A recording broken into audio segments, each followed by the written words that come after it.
We live in an age where home security is no longer a complicated feat that requires spending a fortune, buying a lot of equipment, drilling and passing a lot of cables, and hiring a company to do so.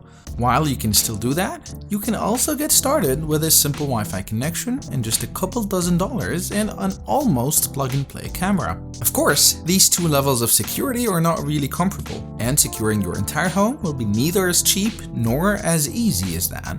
But still, with the advent of cheap Wi-Fi security cameras that are often feature-rich, you really can get started easily. Today we're looking at one such camera, the IMOU Range 2, a $40 360-degree Wi-Fi camera. Just to set the scene, I'm first going to tell you about the features of the camera, then go through the mobile app in detail so you can see what this can do, and I'll finally wrap up with my thoughts on it. So let's get started. The Ranger 2 exists in 1080p, but also, and this is what I have here, with a 4 megapixel 1/2.7 inch sensor that gives you a 2K video resolution of 2560 by 1440 pixels. The sensor has a focal length of 3.6 millimeters, giving the camera a field of view of 92 degrees horizontal, 48 degrees vertical, and 109 degrees diagonal. It also has H.265 video compression, which uses less bandwidth and storage space for the same video quality than H.264. Now this camera is a 360-degree camera, so this part here pans and tilts. It can pan up to 355 degrees and tilts from -5 to about 80 degrees. The camera itself only works on 2.4 GHz network, but also has an Ethernet port if you want a faster, more reliable connection and don't mind passing a cable. It has a microSD card slot that supports cards up to 256 GB, though does not come with an SD card, so you'd have to purchase that separately. It can also record on NVRs or IMOU Cloud, but that of course requires a paid subscription. And though this is not advertised explicitly, it also supports OnVIF. So you could connect it to your Synology NAS, for example. It has a built-in speaker and microphone, so it allows two-way audio communication. It also has a built-in siren to scare off intruders, though how effective it is at doing that is a bit debatable, as the loudness of the siren is limited by the small size of the speaker, so it won't be too loud, of course. And obviously, if the camera is easy to reach, it can be disconnected from the power in a second to disable the siren. But another use of the siren could be simply to alert you when you are home of the presence of an intruder, so even if it was for a few seconds, that would be enough to alert you. It also has abnormal sound alarm, which can send an alert to your phone when an abnormal sound is detected, like a baby crying or a really loud sound. Also has infrared to allow it to see in the dark up to 33 feet or 10 meters. One of the interesting features of this camera, and it is becoming more common these days, is smart tracking. It can automatically track motion and follow it around. You can couple this with human detection, which then only activates tracking when a person is detected to minimize false alerts. And lastly, and another welcome feature, is privacy mode, where the camera covers the lens to ensure your privacy when you are home. Adding the camera is very straightforward. Click on the plus icon on the top right, scan the QR code, go through the setup, and your camera is added. You can rename it, select where it is, and you're done. So when you launch the app, this is what you get. Over here, you can pause or play the video. This one gives you a grid of 4 in case you have more than one camera installed. Over here, you can change the resolution from 4 megapixel 1080p to 480p. This enables the microphone on the camera. And this one takes you full screen, where you also have all the controllers over here. If I go back to that, over here you can take a snapshot. You can speak to enable the microphone.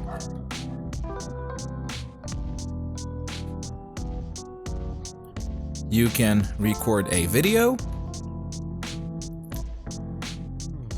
And of course, you can do the PTZ, so pan, tilt.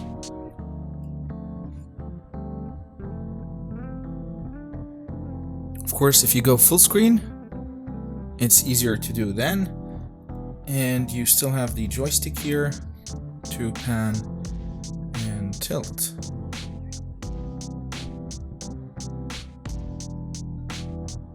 If we go back here, so on top, you can go into settings. You can see the camera name, device preview. This you can set to auto snapshot or a custom. And if you select custom, you can take a picture or select from your library. Here you can select whether you want notifications to be on, push notifications to appear with thumbnails, and device offline, which sends you a notification if the device goes offline for whatever reason. Then you get the detection settings, so you can enable or disable motion detection, human detection, which only activates when a human being is detected, and smart tracking, which allows the camera to pan and tilt to follow motion. You can also set a schedule for detection. You can repeat it multiple days of the week and set the start and end time. You can set the motion sensitivity to go from 0 to 5. And you can set a general activity zone, which will allow you to select which areas you want it to monitor or track. Going back, you can set an alarm tone, which would sound a siren when motion is detected. You can select abnormal sound alarm, which will send you a notification if any abnormal sound is detected, and that's usually a baby crying or any loud sound. And then you can select the decibel setting to which you want it to be triggered. AI detection and cloud storage, these are paid subscription plans. Local storage is your settings for the local SD card, as well as the local storage rules, where you can select if you want to store videos and the video quality from high definition to standard definition, and then you can schedule recording. Privacy mode is interesting. This retracts the lens, so it hides the lens. So it prompts you that the lens will be covered, so it will not be able to see anything. And once you hit OK, it says the lens is hidden.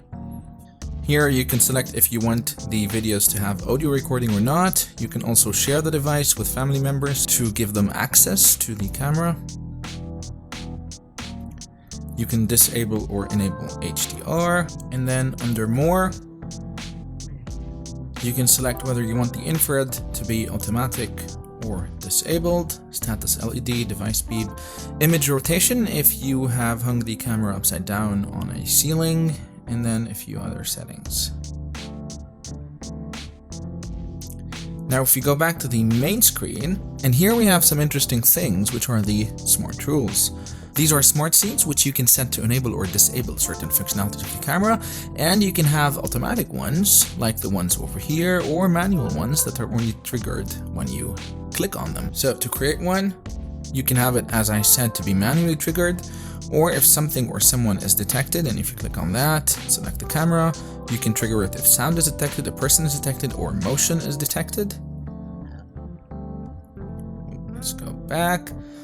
You can also trigger them when you arrive at a certain location or leave a certain location, and of course according to a schedule. Now the ones I have set, for example home, this is a manually triggered one, and this enables privacy mode when I click on it, when I'm home of course, but the other features you can do is enable or disable push notifications, enable disable privacy mode, enable disable motion detection, and enable or disable video recording.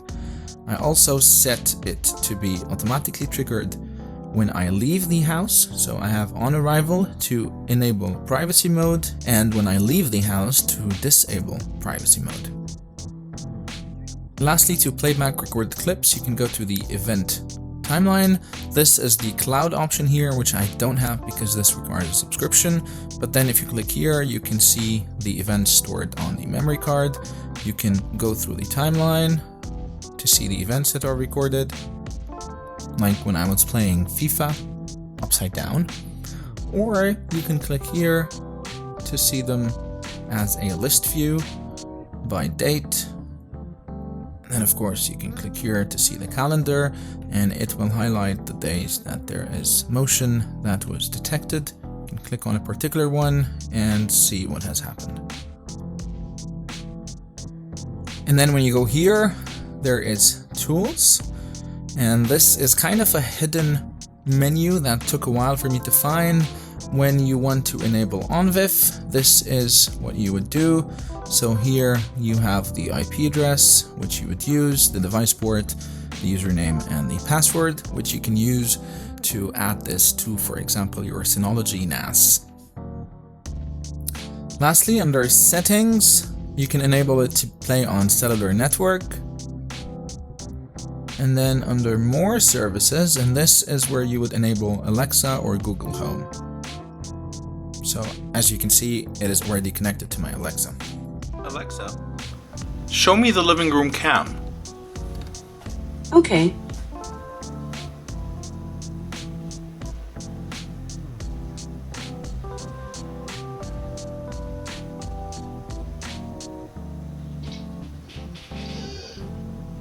Hello. So, what I don't like. There's a few things that I noticed while testing the camera which I wish were done better. For starters, the automatic tracking works, but not 100% of the time. If you're too close to the camera or are walking too fast, I found that the camera gets a bit confused sometimes and stops tracking. And speaking of tracking, another thing I noticed when testing, so if you set up human tracking and smart tracking, which are both part of motion detection, and then set an automatic scene to disable motion detection when you're home, for example, and then re-enable it when you are away, which is how I had it set up, then when you re-enable motion detection, human tracking and smart tracking remain disabled. I would assume this shouldn't be too hard to fix in a firmware update to remember the last state of these settings, so when you disable them and then enable them again, they go back to that setting. But I'm not sure if this is on IMOU's radar or something they plan to do. Now the workaround I found was, instead of disabling motion detection when I'm home, is to simply enable privacy mode, which retracts the lens. Though motion, human and smart detection remained enabled technically since the lens is retracted, it doesn't see anything, so nothing will happen. Another thing I noticed is when you have the alarm enabled and motion detection enabled, the alarm seems to sound for just a few seconds. After running a few tests, it turns out that as soon as the camera starts tracking motion, the siren stops. Which doesn't make much sense, because if the camera catches an unwelcome guest and tracking is enabled, that person is not gonna stand there still, so the effectiveness of the alarm is then questionable. I did reach out to IMOU to ask if this was normal behavior. After a few back and forth emails, they did end up saying that the device's microphone and speaker are temporarily turned off when the camera rotates to track objects. Some other security cameras that have the same feature do not exhibit the same behavior, so it's worth mentioning. Another limitation is that it is not dual band, so it only supports a 2.4 GHz wireless network. However, the presence of an Ethernet port slightly compensates for that.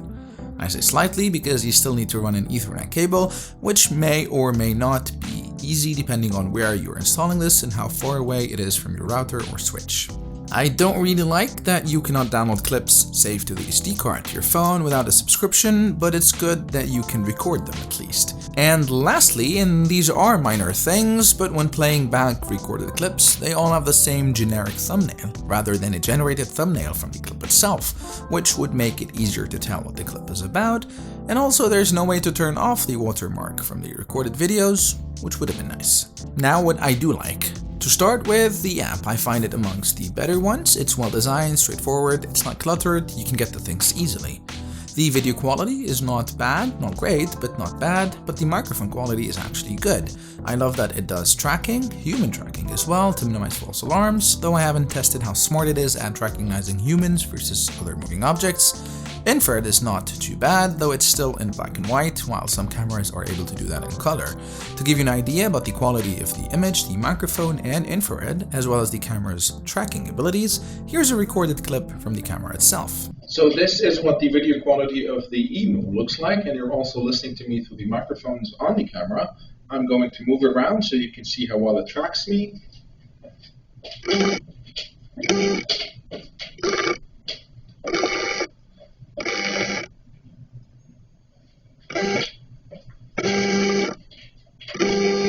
And now for the running test.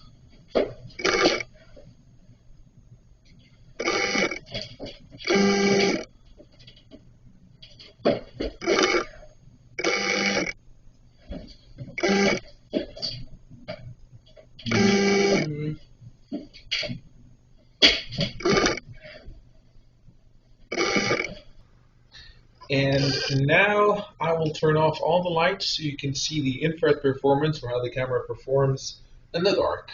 Alexa, turn off all the lights. The infrared should kick in. It takes a few seconds.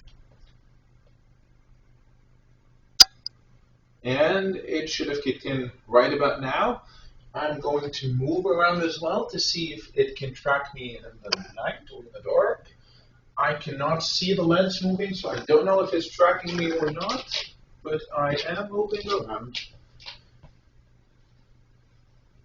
And Alexa, turn on all the lights.